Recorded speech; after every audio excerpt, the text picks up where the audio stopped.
Kıynekini aşk sevdasın bilmedim.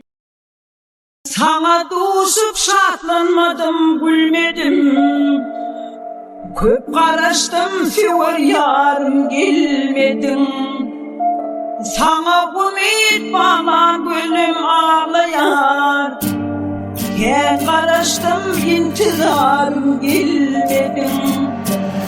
Sana ümit bağlan, gönlüm ağlayar.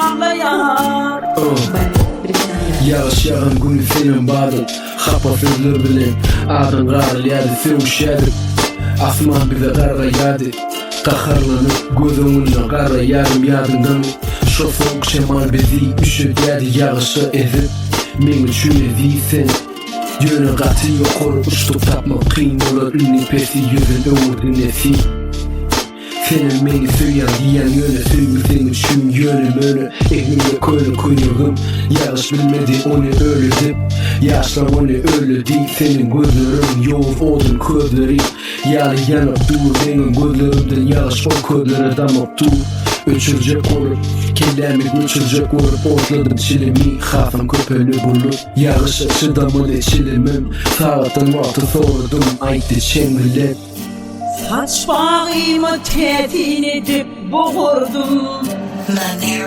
Karışırdım gülüm olup doğurdum. Bir bakışta yüreğimi alırdım. Sana bakan karı gülüm ağlayar.